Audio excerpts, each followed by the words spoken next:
walk in with a portfolio, walk in with an investor deck, walk in with a video that sets you apart and shows your capability. You're not just walking in saying, I'm really interested in employment in your company.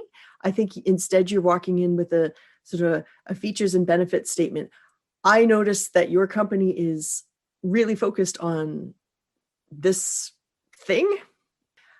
I am an expert in banana peels and have all of these different portfolio applications of banana peels. And I feel that here are the benefits that I could bring you from an employment perspective. I could manage projects, and you really need to, instead of just doing the classic, I'm looking for employment and dropping a generic resume, you need to really think like the people that you're trying to work for.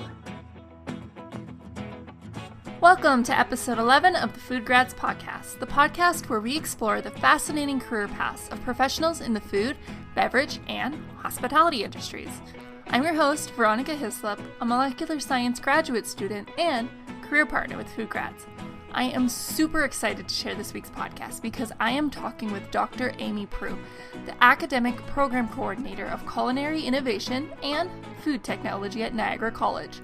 I am a huge fan of Amy and everything that she does, so I was so excited to sit down with her for an hour and listen to her story. She's a wonderful person who cares so much about the food industry and the students that she teaches. She's one of those super networkers that seem to appear in almost every conversation because people just love her so much, and understandably so. She's done so much to advocate for this industry and to get people excited about coming into the food industry.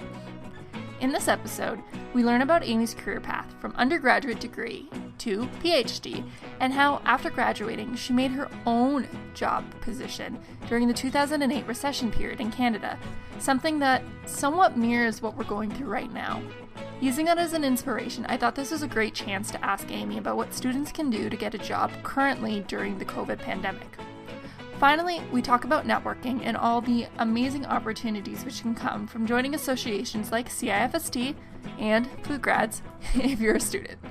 Students, this is a must-listen to episode because Amy gives so much tangible advice that you can use at every stage of your career, no matter if you're a college graduate or if you're a university graduate, or none at all. So I'm so excited to share this episode. Let's just jump right into it. Okay, I guess we'll get started. So sure. No, I think I have a good understanding of what's going down, and you know already I am your biggest fan. So everything that you and Nicole are doing with FoodGrads is so valuable to the industry, and I am a big fan and booster of all of the messages that you're putting out there.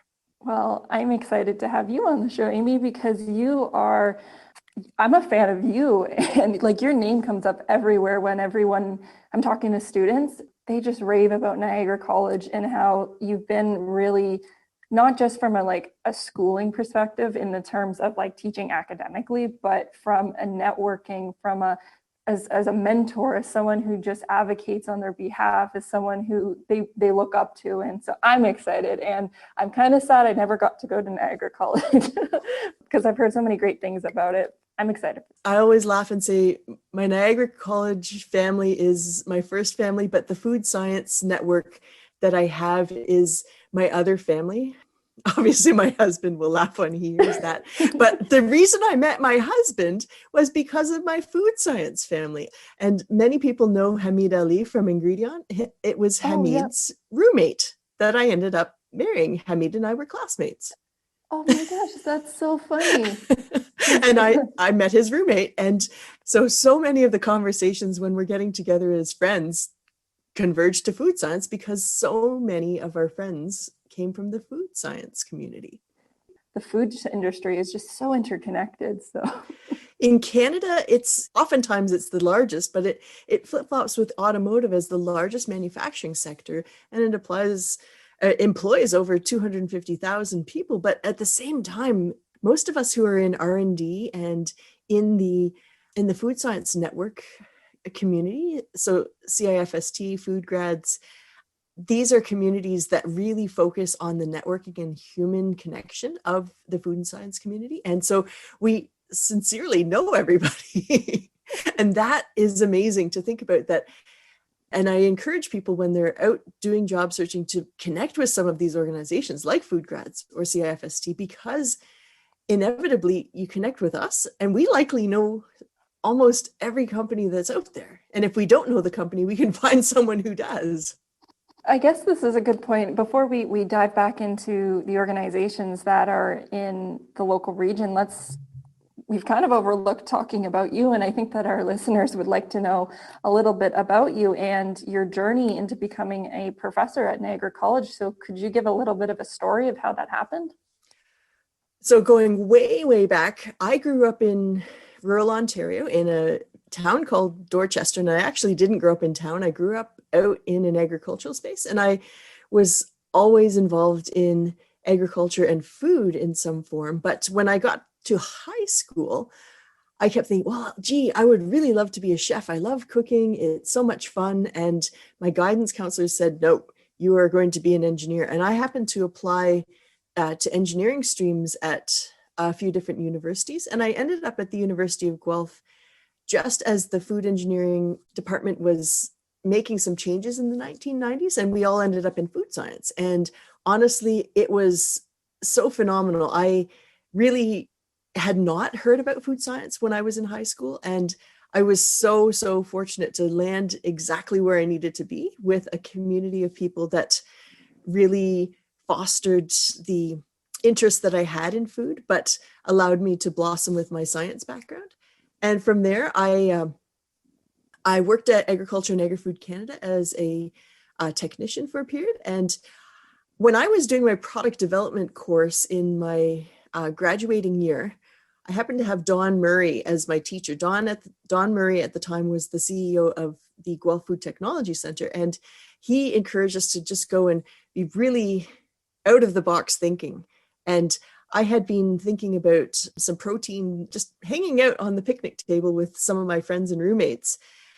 And they were in biochemistry and talking about this protein that they were researching. And I was like, that's a really cool protein. I think it has some interesting function. And I worked on that protein for my product development project, really early technology readiness level. And Don Murray, fortunately, was really an out of the box thinker and said, run with it.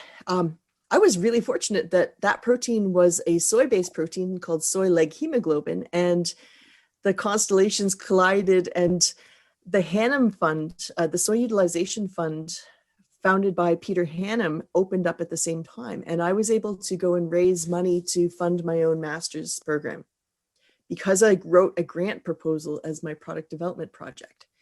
And so almost $100,000 later, and I was able to complete my master's.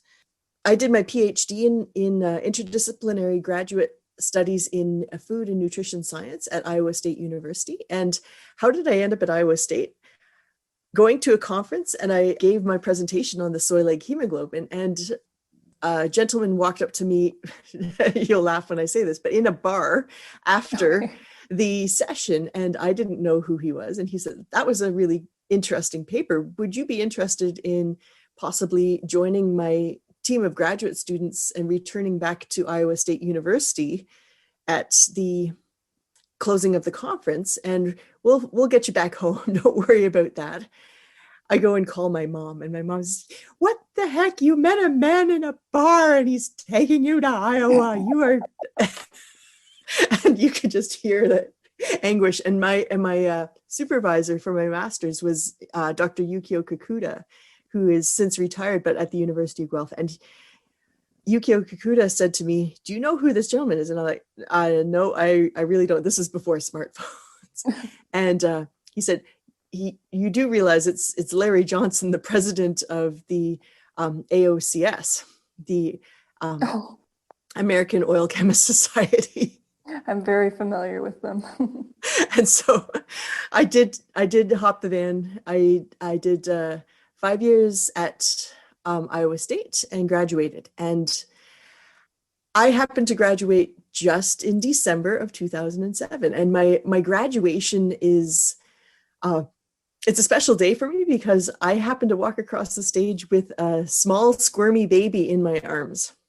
And so my graduation from my PhD and my graduation into motherhood started at the exact same time.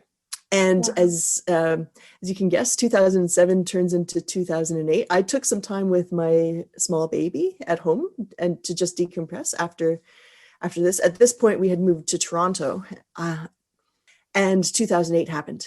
And this is, I think, a really good story for people who are in job search right now to hear, because 2008 was the most recent major economic recession that had the same sort of scope as what we're seeing right now in terms of economic downturn. And I applied for lots of different jobs all over the Toronto area, and one by one, those jobs evaporated because the economic situation was turning sour within so many different companies, within so many different post-secondary institutions, and no one was getting hired. And it was just so frustrating. And I really feel when the students and recent graduates who come out and reach out to me and trust me with their conversations say, it's so frustrating. And I'm like, I know that feeling. And that's why I believe in the power of networking and believe that I'm committed to helping as many people who reach out to me as possible, because I needed that 12, 13 years ago. And it was really fortunate. I was able to end up working as an NSERC research fellow at Agriculture and Agri-Food Canada in Guelph, and worked there with Dr. Rong Chow for a couple of years. And then at the same time, the listeria crisis happened at the Canadian Food Inspection Agency, and some opportunities came for me to transfer to the Canadian Food Inspection Agency. So I ended up working at the hub of the listeria crisis and worked with the Auditor General's team for reviewing the implementation of the new listeria policy and so on. I loved working for the inspection agency, but I knew I was a serial entrepreneur and an ideas person. And it just happened, again, one of those networking situations. I was at a party and I was there with Jeff Stewart. Many people who are with the food industry may know Anita Stewart, who just passed away last week. She was Order of Canada and one of Canada's most active food advocates and activists, and Guelph's food laureate, received an honorary doctorate from the University of Guelph in food studies. And her son was at that party. And we were off in the corner chatting about what the environment for food studies was like. And at that time, Jeff Stewart was working at Niagara College. And he said, you should come on down. Just come on down for the day. I think you'll have some fun. And I came down and met lots of great people. And we had some really good conversations about what would really good food science education look like in Ontario. And we wrote some proposals together, and that included an academic program proposal, as well as a proposal for the Technology Access Center. At the time, it was called the College and Community Innovation Fund with NSERC, and it's now what's called the Technology Access Center with NSERC. And so I worked with the Niagara College group, just sort of flying by the seat of our pants at the time, and we wrote up those proposals. I wrote them off the side of my desk, and those of you who are listening from the inspection agency, yeah, I was multitasking a little bit, but wrote those proposals and ended up being offered the inaugural position to be the first food scientist at Niagara College. And I'm almost 10 years in now. Wow. Long story. It's well, of course. I mean, there's been so many twists and turns, and we're not talking about 1 year, we're talking about your career. So it makes sense that there's a lot going on there. And wow, it's amazing how you've been able to see opportunities and take them, because, with someone coming up to you randomly at a bar and proposing to, it wasn't probably in your thought process to go, maybe at that time, to go to those different destinations, because we get so caught up in school sometimes that you're like, when I graduate, I find that there's two types of people when you're going to school. You have the people that don't have a clue what they're going to do when they graduate. And then you have the people that are very dead set on going on a certain path. And both, if you're passionate about going with a certain path, that's great. But sometimes just looking for opportunities as they come about is an exciting way to go about going forward in your career. And it's certainly one that I'm trying to do right now, because when I had originally wanted to go into food science, I was dead set on being a product developer personally. When I graduated from high school, I didn't get into a food science program. So I went to Ryerson for chemistry because, to be honest, they accepted me. That's one of the only reasons I went, and it was local. So when I was going through school, I was determined I was going to go into R&D, and that's the thing I wanted to do. But as I started to learn more about the industry and being involved with FoodGrads and such, I realized that there's just so much more to it as well. So with your career journey, it sounds as though you were really open to different experiences and trying new things, and that's pretty cool. I think you hit on a really important point, that it's important to have some focus to your goals so that you remain intent and you remain with a sense of purpose. When you don't know what you want to do, it's hard to have that focus and remain dedicated. But at the same time, if you're too focused, it can become really frustrating and disappointing when your plans don't work.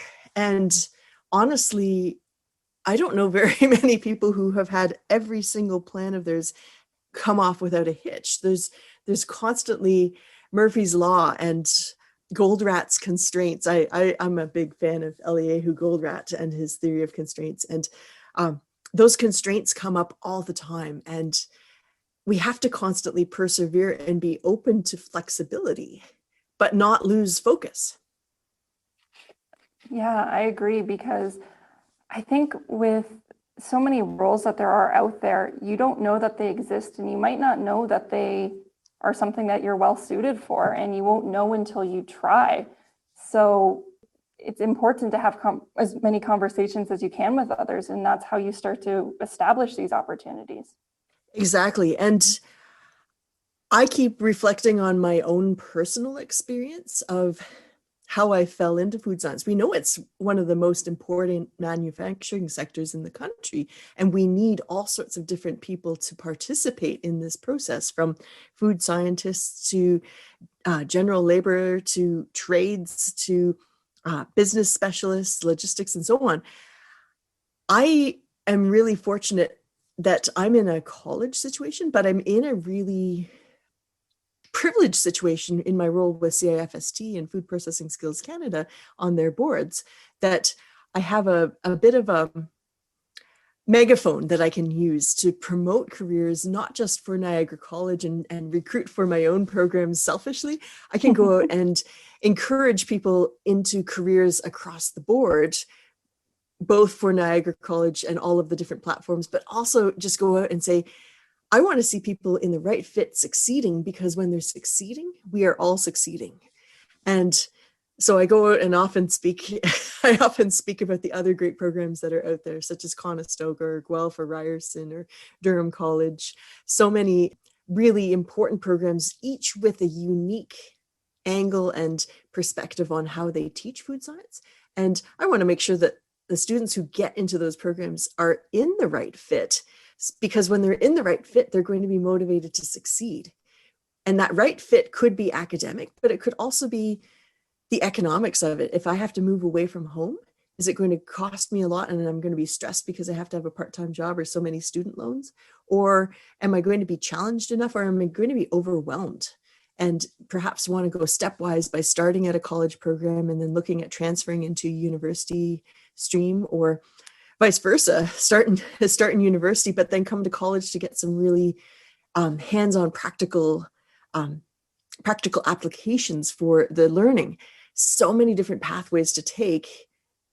As long as I always joke with the students and say, first and foremost, walk into the classroom as a functioning human being, then walk in as a functioning student, then walk in as a functioning food scientist. You can't be a good food scientist if you're not a good human being today. So that aspect of being a good human being sometimes comes down to motivation. It sometimes comes down to socioeconomics or general mental health. All these other things are so important too.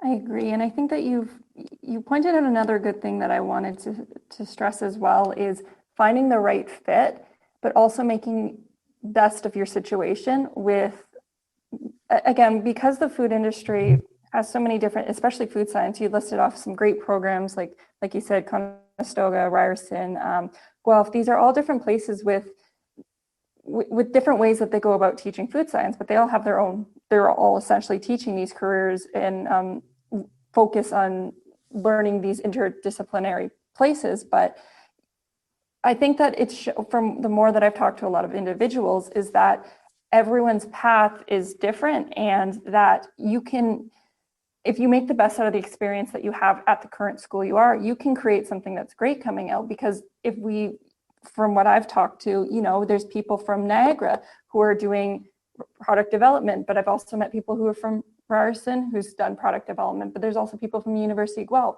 There's so many opportunities to make the best of your college and university experiences that you shouldn't be as focused sometimes as the school that you're at, in my opinion, but finding a way to make it fit for you. And that's something that I've come to the conclusion about. I'm not sure if you feel the same, but. Oh, no, absolutely. As much as the doors get opened by your school, really a lot of it comes from your own hustle and your own drive to succeed. And we have students who have come into our program at Niagara College. I often think of some of the students who have done really amazing things. In many cases, they've come from really alternative career pathways. One of the students that I like to speak about, her name's Becky Griffin, and she happens to have come to the program at Niagara College in one of the earliest program offerings. I think she was actually in the first group. She had actually completed her culinary training and had been working as a cook in restaurants around the Niagara region. And she returned to school as a mature student and came into the program and just had so much hustle and drive and so much creative energy. We were able to hire her to work in our research center, and she was really finding her niche as a product developer in that space. She had her co-op at McCain in downtown Toronto, and she really was thriving there. And they offered to have her continue working part-time as she returned to school to complete her program. She then worked for McCain for a period of time and returned to Niagara College to work in our research division. After the end of her contract with the research division, it just happened that, again, through some network of friends that I have, some cannabis startups were happening, and she joined one of the cannabis startups and is now the chief formulation scientist for a cannabis co-packer called Molecule. And again, that college pathway linked with her drive and hustle. She's now leading teams of product formulators and working with clients across the country on product formulation. And it's such a great story. That's so fun. And that's so cool to be able to have a career. That sounds so fulfilling, of a career path to go and find something that fits for you. So that's great. But I actually wanted to just pivot the conversation back a little more to your story, because I really was intrigued when Nicole posted a question on LinkedIn about, I believe it was a student that they graduated with a master's degree and they were having difficulties finding work. You had posted on that you had when you had graduated with your PhD, I know that I learned just a little bit more about that, but you had mentioned that you almost created your own role. And I wanted to kind of dive a little bit more into that to get you to explain what did that mean, because I think a lot of students from my personal network who are graduating, who are graduating with a master's degree are finding difficulties finding positions because they don't quite, they've been stuck in the academic role, so they haven't had that opportunity to work. So I was just curious about your experience. So when I say create your role, often it comes with, how do you market yourself to employers? And in some cases, when you're going out and applying to different jobs, it's so easy to just fall in and talk about skills and competencies instead of, I want to say, using features and benefits, using marketing language to when I work with the college students, we often focus on portfolio development as a means of entering the job market in a very efficient way. And as a master's student, it's so challenging to look at your thesis and say, well, what is my portfolio? In many cases, your portfolio is all the things around you. You just have to repackage it. An employer isn't going to look at a master's thesis, but are there other spin-offs that you have done that show the alignment of your work to relevant industries? So, for example, have you written a plain language article about your topic? I know that the folks at some of the different food magazines, Kirsty Nuds at Food in Canada is always looking for really good content. And I bet if you reached out to her, she would be very delighted to get a really balanced article between the science of what you have been researching along with some good transferable knowledge over to the trade industry. That's one way of carving and showing your relevance. A master's thesis too gives you a really strong capability in project management. Are there other eminently linkable skills that you could quickly add to your resume and add to your portfolio? Things in project management or analytics or in data analysis or in programming. These are all extremely marketable skills. Another one is take a look at I can't stress this enough, take a look at the companies that you're applying for and understand their business situation.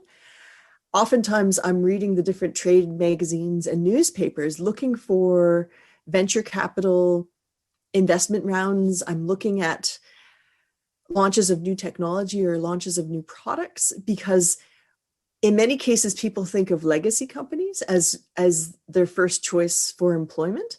But many of the companies that are really out there growing aggressively and need technical and R&D specialists are not the name brand companies that you think of. They are often startups. They are often more aligned with venture capital. And so following some of the feeds like CS Wire or some of the venture capital forums, you can see what companies are going through different funding rounds and are aggressively growing. And that's a very different tactic than just going onto a job board like Indeed.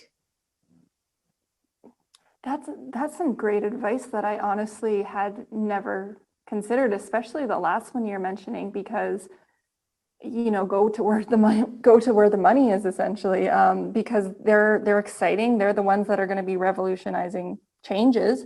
And if you can find, for a company like a startup, for example, that might be in these areas, or they're growing too fast, they might not know what they need at that. Like, they just know they need someone, but they don't know explicitly this defined role. They just want someone to grow with them.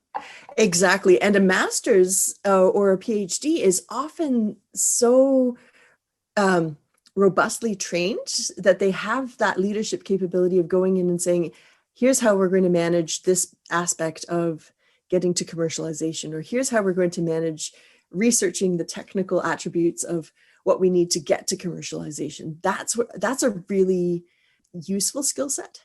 And it's more challenging when PhDs are looking at legacy companies. When we're looking at some of these big companies, honestly, a lot of their innovation comes through mergers and acquisitions. And they're buying the small, innovative technologies that are being produced at startups. And so in some cases, they're buying the technology. In other cases, they're buying the team. Huh. That's interesting. But now that you mention it, it makes sense now, because I'm just thinking about when you think of these larger companies, a lot of times when they're talking about their innovation of their core products, when they have core products, it takes a long time for innovation to happen. But I know that a lot of companies pick up other brands because then they can use their brand name under the merger to push these new innovative ideas. So, yeah. Exactly. I'm a huge fan of Maple Leaf Foods, and they're a great example where a lot of their plant-based portfolio came through mergers and acquisitions of smaller but really aggressive, innovative companies that have been doing plant-based for a period of time, they then merge that innovation into their own portfolio, and in some cases maintain it as an arm's length company. In other cases, they wrap it right into their portfolio, and as such, in some cases they're taking the intellectual property, in other cases they're taking the team, because the team is what's capable of doing that innovation. So if we wanted to take this to more a tangible route, because I'm thinking you're saying to follow these acquisitions, follow these news places, how would you start to pivot to find jobs within these markets? Because I don't know if, I'm not too familiar if startups post on Indeed. Would you just reach out to someone within the department? What would be a step if you were a new graduate or looking for a full-time job? What would you think would be the best method to reaching out to these newer startup companies? I honestly think that you do reach out, but the challenge is that you don't want to reach out into the innovation space with that classic cover letter and resume. You want to walk in almost like an investment pitch. And walk in with a portfolio, walk in with an investor deck, walk in with a video that sets you apart and shows your capability. You're not just walking in saying, I'm really interested in employment in your company. I think instead you're walking in with a sort of a features and benefits statement. I noticed that your company is really focused on this thing, banana peels. My students will laugh when they hear me say banana peels, because that's my default answer for everything. I see you're working on commercializing applications for banana peels. You'll note I am an expert in banana peels and have all of these different portfolio applications of banana peels. And I feel that here are the benefits that I could bring you from an employment perspective. I could manage projects, and you really need to, instead of just doing the classic, I'm looking for employment and dropping a generic resume, you need to really think like the people that you're trying to work for. And so if you're in that startup space, they're so used to the pitch sort of environment, they're so used to the investor deck sort of environment, act like that. That's a really interesting way to go about it, because I can't say for certain with other programs. I know from my personal experience that my school did, Ryerson's Career Center, you kind of have to go out of your way to kind of learn those other skills. Like, it's not taught in the core of my program, although Ryerson is my molecular science program is very strong at teaching you how to communicate your science and also give presentations. There's never really been a focus on business and such in the actual core course. You kind of have to go out of your way. And I know that Ryerson is trying to push that, but it sounds like the skills that you're saying are these that students should be thinking in a business mindset, because when you go into the working world, if you're not going into academia, a lot of the places that are hiring are these business places. So it would maybe make sense to start learning how to pitch yourself. I know that LinkedIn has some great courses, like free short ones that people could do. So they got to go with a business mindset, it sounds like. Exactly. And be able to walk in with a clear opportunity that you're addressing by joining that organization. So for example, I walked into Niagara College and was able to say, here's a clear opportunity for academic programs. And I really doubled down and supported the development of the curriculum maps and the DACM planning, and made sure that my efforts would turn into the job that I wanted. As well, I went in and helped write the proposals for the Technology Access Center, and I did that on a volunteer basis. Now, I always caution students to really think, if you're going out of your way and doing volunteer work or pro bono work, make sure that there's going to be some sort of true reciprocal element to it. I see lots of recent grads say, oh, well, this company or this consulting group has reached out to me and said, hey, would I help out on this or that? And we'll do it for next to no money. I caution on that in that sometimes sometimes groups are offloading risk and they're offering it to junior level people to offload the risk and increase profitability, or offload the risk so that reputationally the consulting group or whatever doesn't have to take the hit. But in other times, it's just straight up exploitation. I can't put it nicer than that. And I want to make sure that if you're out there doing that sort of volunteering, that there's going to be some sort of reciprocal benefit from doing that. I knew that by going out and volunteering on writing that grant proposal, at the time I was still actively working on looking at academic teaching roles. And I knew that I'd be able to, irrespective of what happened, I'd be able to, on my resume, say I had written curriculum for Niagara College, I had written academic program proposals for Niagara College, and I had written grant proposals, major multi-million-dollar grant proposals with the Niagara College team, and I'd be able to own that on my resume. And to me, the net benefit was there for me to make that gamble and volunteer my time. In other cases, you've got to really be careful about that metric, about how much you gamble with your time to be able to get a net benefit.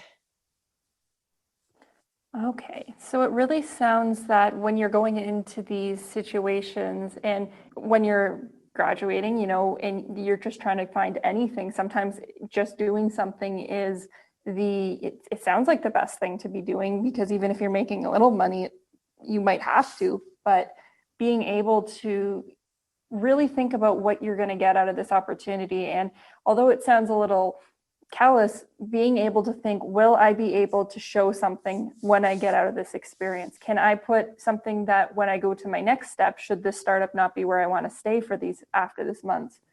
What can I put on my resume that explicitly shows something that you have proof of? And especially in that early stage where you're still out scoping. When you're still out scoping, oftentimes you have to do a risk reward analysis on any sort of activity that you're doing. So for example, when people come and say, oh, I'm thinking about volunteering with FoodGrads, for example, I'm like, totally, absolutely, 100%. Why? Because I know that Nicole and you are out there absolutely enhancing the network and creating these opportunities that are of high value to the community in Canada. When people come and say, oh, well, this company has asked if I'd come and volunteer on a couple shifts at the company, I'm like, oh no, are they offering you a job, or are they paying you? Or and they're like, no, they've asked me to come and volunteer. And like, no, walk away. They should be paying you at least minimum wage if you're going in and physically working in a facility.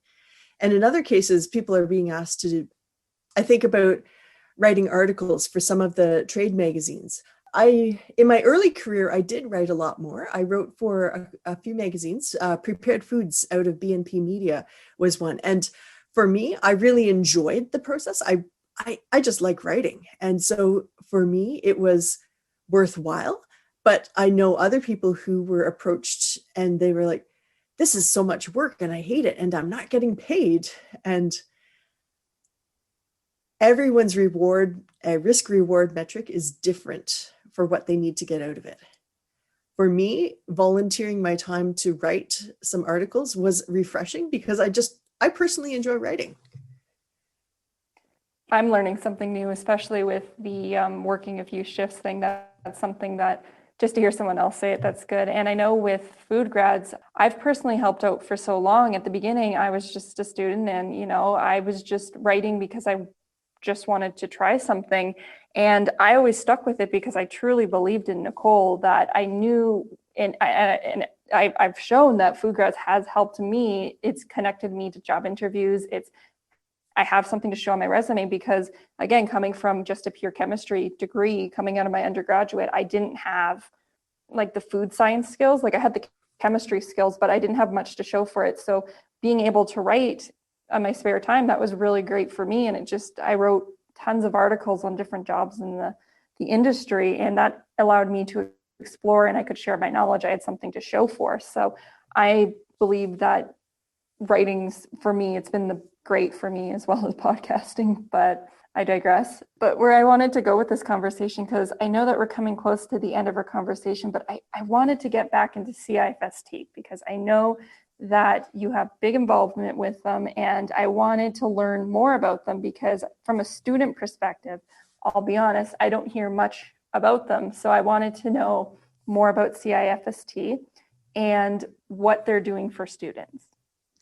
So CIFST has a long history in Canada. It's one of the oldest food associations. It's what's called a peer-to-peer institute. And so its members are individuals. So individual people make up that membership. Other organizations such as Food and Beverage Canada or the Canadian Food Innovators Network, the membership is made up of companies, whereas CIFST, you elect to be a member individually. So CIFST was founded in 1951, and it was originally encouraged at the National Research Council. The NRC in the post-World War II era was saying, you know what, one of the important things that we noted during the war was the importance of the food manufacturing sector and the importance of science in its success. And as such, NRC encouraged the formation of the Canadian Institute of Food Science and Technology as a means of, if I can use the peer-to-peer networking. And the idea being getting together, sharing knowledge, and encouraging the success of the industry through collective action. So CIFST's purpose, we are out there advocating for quality and safety of the food supply, but also that knowledge transfer. So what do they do for students? Well, CIFST, as you can guess, was hit a bit by COVID. Normally, we would be doing some product development competitions and we would have some conferences, and we've been pivoting. Right now, we have been pivoting to a lot of online webinars. Throughout the summer, there were a wide variety of different academic and industry-focused webinars. And currently, there is a webinar series on commodities that's being hosted by CIFST Ontario. But members from across CIFST Canada can participate and attend the webinars or watch the recorded version. CIFST during normal period of time is known for networking events, and it's also known for hosting what are called the tabletop showcases across the country. And these are supplier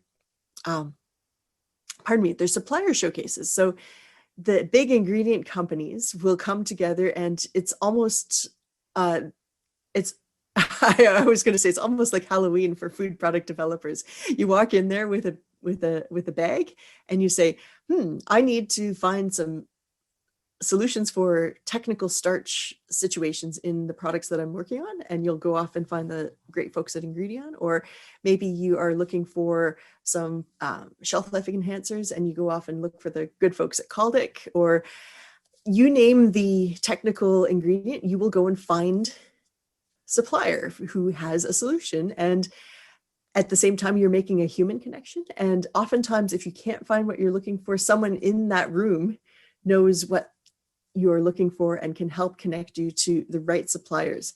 As much as there's competition between the different suppliers to lock up different accounts, at the same time, there is that sense of network and community. And so many people have worked across the different networks of companies, and they may have been at one company at one point in time and then shifted careers and gone to another. We all know each other.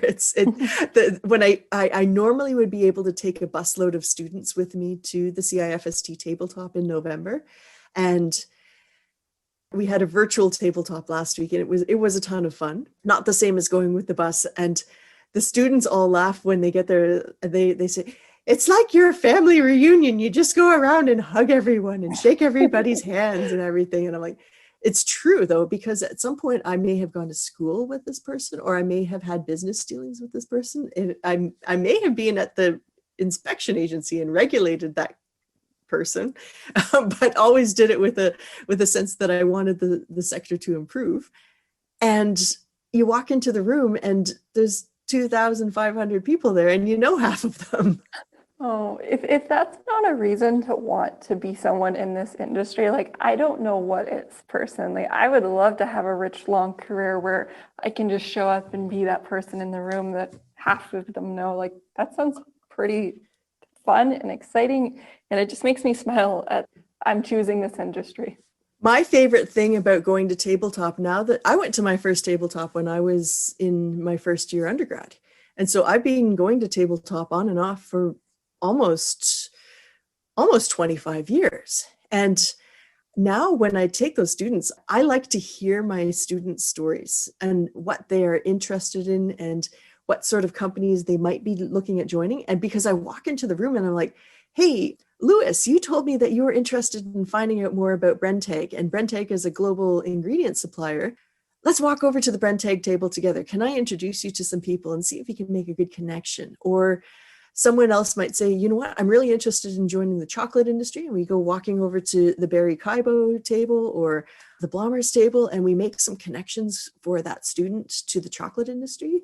I think it's really powerful to be in that space where we all have the same goal, to see the Canadian food sector succeed. And it happens that our success is a human success. And so when each of us is succeeding individually, we're all succeeding together. That's amazing. I think that is what defines the Canadian food industry. And I've been to CIFST. I've seen what you're talking about. It's exciting. It's seeing all these people. I've ran into people that I haven't. You always somehow always circle back to someone you met, like, or you've known through even my short little stint in the food industry. I've come across them, and it's so exciting to just catch up, say hi, and like the goal is, you're right. People just want to see food flourish in the Canadian industry. I mean, if people didn't want at the heart to help feed people and create like a better food system, I think that's why people go into the industry. So it's got so much opportunity. Absolutely. You're feeding people. There's a satisfaction. My teenage kid, I graduated in late 2007. So she was a baby then. She's now 13. And she says, I hate grocery shopping with you. And I'm like, why? Grocery shopping is the best. And she's like, you just stop and you look at everything and you talk about the people.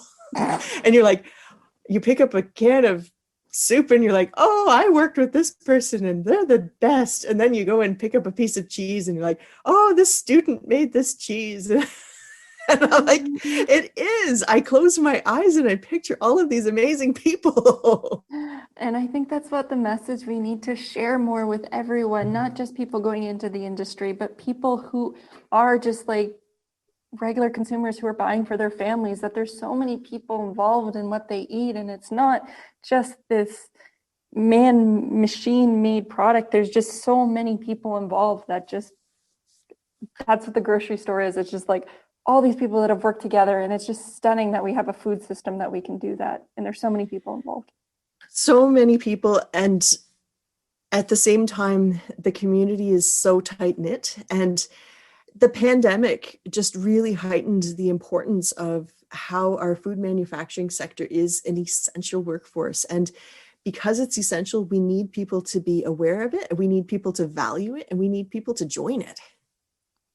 We do. And we're coming. I'm going to be ending it off on that note. But before we go, I just wanted to ask you two more questions. Sure. And I think one of them is pretty obvious from our conversation, but I'm still going to ask it. What advice would you give students who would like to go into the food industry or have a career similar to yours?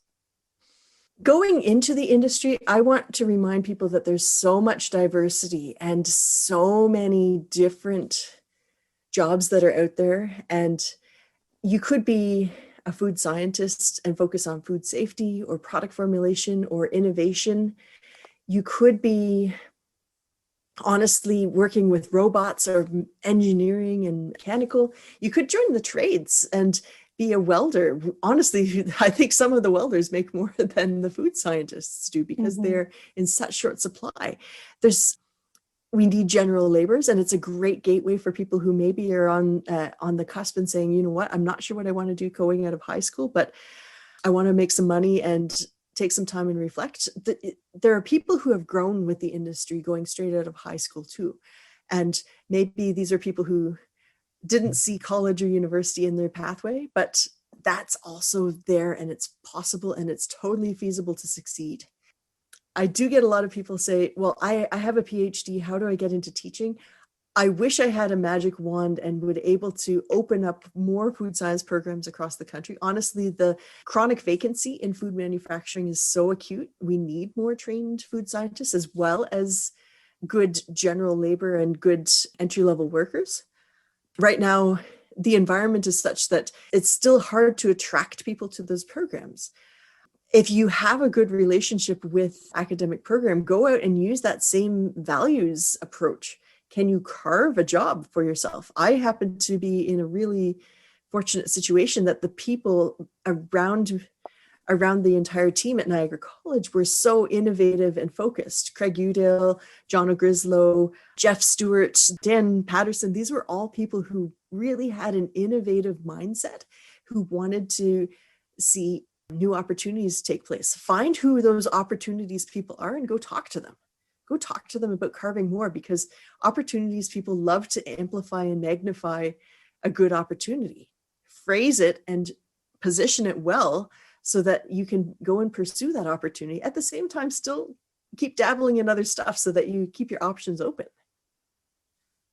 Yeah, that's good advice. And that's great advice. What am I saying? That is great advice. And I think that I think our listeners will really get a lot of value out of this conversation, because I know I sure have. And I'm definitely leaving this and I'm going to start thinking about what I'm doing in my thesis program right now.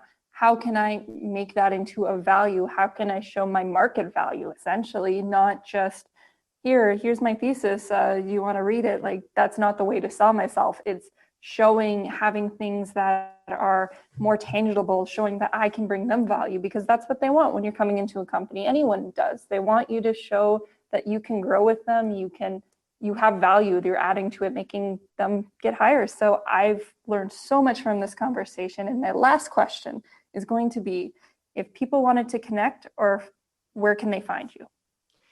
So FoodGrads, Nicole, Veronica, all the wonderful FoodGrad ambassadors, they know where to find me. And so if you're connecting through FoodGrads, just say, hey, how can we find Amy? But I do have a really active role on LinkedIn, and I do sweep around and make lots of comments, all sorts of different social media platforms.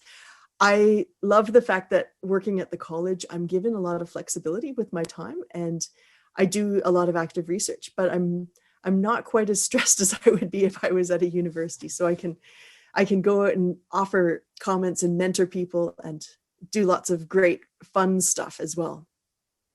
Lovely. CIFST is also a great way to connect, and CIFST has had a mentorship program, and I know that a lot of people have reached out, and I've had some really awesome conversations with people through CIFST's mentorship program, and do take a look at what's being offered there. For sure. And for anyone who's listening, I'll make sure to put everything in the show notes, so it'll be much easier to find all these amazing connections and places that you can find out about stuff that we talked about in this episode. So thank you again, Amy, for coming on the show. I loved this conversation and I can't wait to share it with everyone. Amazing. I am such a big fan of yours, Veronica, and I love to see how many wonderful things you've been doing to advocate for the sector. So I'm going to give you a virtual hug. You're awesome. You're awesome. I think you are too. Thank you so much, Amy. Take care. We'll talk soon. Talk soon.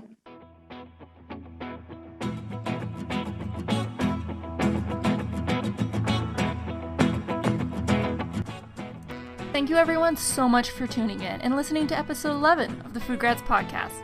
All the show notes for this episode can be found by clicking the podcast tab on the FoodGrads website.